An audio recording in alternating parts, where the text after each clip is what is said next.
Hello everyone. कल हमने एक नई सीरीज़ स्टार्ट की थी जिसमें हम हरियाणा एसएससी के लिए हरियाणा जीके स्टार्ट कर रहे थे। हरियाणा जीके मैंने कुछ करवाई है, वहाँ पर मैंने 23 क्वेश्चन करवाए हैं जो आपके लिए काफ़ी हेल्पफुल हो गए हरियाणा एसएससी के एग्ज़ाम्स में। ये सभी जो क्वेश्चन है सभी ऑब्जेक्टिव क्वेश्चन है, एमसीक्यू क्वेश्चन की सीरीज़ हमने स्टार्ट की है।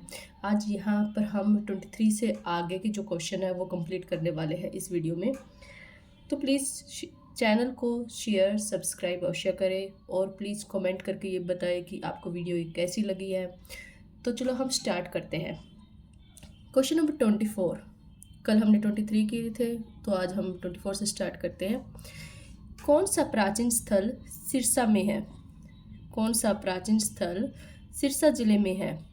फर्स्ट ए ऑप्शन है बनावली, बी राखीगढ़ी, सी नौरंगाबाद और डी है अग्रोहा। तो 24 का जो आंसर होगा वो होगा ए बनावली। Next 25 question. प्रदेश का कौन सा स्थान अग्रगण की राजधानी था पहले का पूछा है। तो अग्रगण की कौन सी राजधानी था? अब हमें 4 ऑप्शन दिए गए हैं, ए रेवाड़ी, बी सिरसा, सी हांसी, डी अग्रोहा। तो इसका सही आंसर है अग्रोहा। अग्रोहा जो है अग्रगण की राजधानी थी। नेक्स्ट क्वेश्चन है 26 में बोला है महाभारत काल से शताब्दियों पूर्व हुए आर्यवंशी कुरुओं ने इस प्रदेश में किस युग का आरंभ किया था? जो महाभारत काल के टाइम की बात की है, जब महाभारत हुआ था तो उस टाइम पे जो आर्यवंशी जो कुरु आए थे उन्होंने इस प्रदेश में यानी हरियाणा में किस युग को शुरू किया था? जैसे ए ऑप्शन है कृषि युग, बी है ताम्र युग, लौह युग और धातु युग। 26 का जो सही आंसर है वो है कृषि युग यानी ए कृषि युग। नेक्स्ट क्वेश्चन है 27। प्रसिद्ध यात्री जो चीनी यात्री है, प्रसिद्ध चीनी यात्री ह्वेनसांग ने अपनी पुस्तक में हरियाणा के किस नगर के वैभव और समृद्धि का वर्णन किया है? तो इसे बताएंगे कि जो चीनी यात्री ह्वेनसांग उसकी जो पुस्तक थी उसने उस पुस्तक में किस नगर का वर्णन किया है? ए है थानेसर, बी पानीपत, सी रोहतक और डी है अंबाला। 27 का जो सही आंसर है वो है ए थानेसर। नेक्स्ट क्वेश्चन है 28। कर्ण के किले के अवशेष किस स्थान से प्राप्त हुए हैं? इसका ए ऑप्शन है मीताथल, बी थानेसर, सी कलायत और डी है पिंजौर। 28 का जो सही आंसर है वो है बी थानेसर। नेक्स्ट क्वेश्चन है 29। हरियाणा क्षेत्र के किस काल की सभ्यता को सीसवाल सभ्यता कहा जाता है? जो सीसवाल सभ्यता है वो किस काल की सभ्यता को बोला गया है? ए ऑप्शन है पूर्व पाषाण काल, बी नवपाषाण काल, सी हड़प्पा काल, डी है वैदिक काल। 29 का जो सही आंसर है वो है बी, जो नवपाषाण काल है की सभ्यता है उसको क्या है सीसवाल सभ्यता कहा गया है। नेक्स्ट क्वेश्चन है 30। हरियाणा के किस स्थान से नवपाषाण युगीन कृषक बस्तियों के प्रमाण मिले हैं?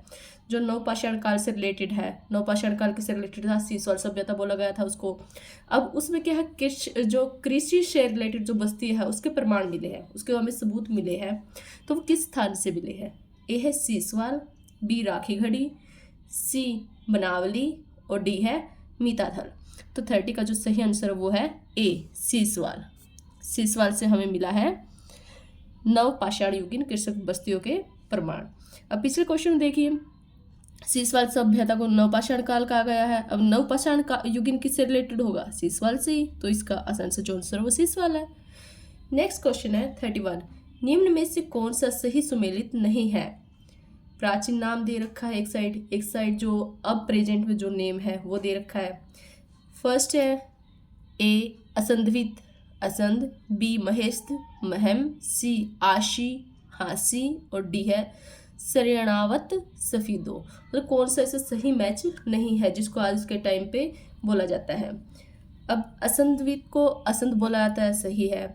महेस्थ को महम बोला जाता है, ये भी सही है। सी आशी को हासी बोला जाता है, बट जो डी है वो शरणावत को सफीदो नहीं बोला जाता। तो इसका जो करेक्ट आंसर होगा वो है डी, क्योंकि सफेदों को जो है सर्प गमन बोला जाता है, सर्प गमन। नेक्स्ट क्वेश्चन है 32। निम्न में से किस स्थान से समुद्रगुप्त के सिक्के प्राप्त हुए? जो समुद्रगुप्त जो राजा था उसके सिक्के कौन से स्थान से प्राप्त हुए ये बताना हमें। ए है हांसी, बी टोपरा, सी धुन और डी है मीताथल।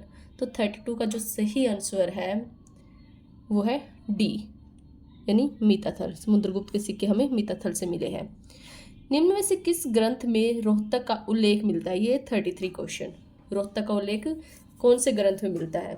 ए दिव्यावदान, बी मंजीरा निकाय, सी नकुल दिग्विजय और डी है कथाकोश।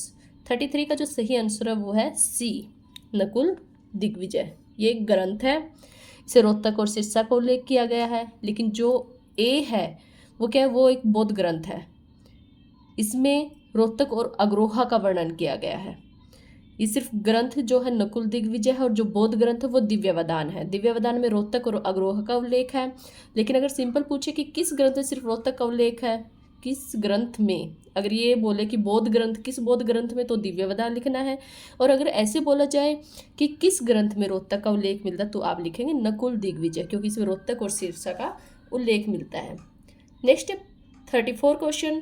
प्राचीन काल में हरियाणा राज्य अन्य किस नाम से जाना जाता था? ए ब्रह्मावर्त प्रदेश, बी ब्रह्मऋषि प्रदेश, सी ब्रह्मा की उत्तरवेदी और डी है ये सभी। तो 34 का जो हमारा आंसर है वो है डी, ये सभी, क्योंकि इन सभी नामों से हरियाणा को बोला जाता है। 35 क्वेश्चन है किस भरतवंशी शासक ने हरियाणा प्रदेश से अपना विजय अभियान शुरू किया था? भरत के वंश का कौन सा ऐसा शासक था, कौन सा ऐसा राजा था जिसने अपना जो विजय अभियान है वो हरियाणा राज्य से ही शुरू किया था, हरियाणा प्रदेश से शुरू किया था। ए ऑप्शन है सुदास, बी अर्जुन, सी भरत और डी है भीष्म। तो 35 का जो सही आंसर है वो है ए सुदास। जो सुदास है वो भरत वंश का राज शासक था और उसने क्या हरियाणा प्रदेश से अपना अभियान शुरू किया था।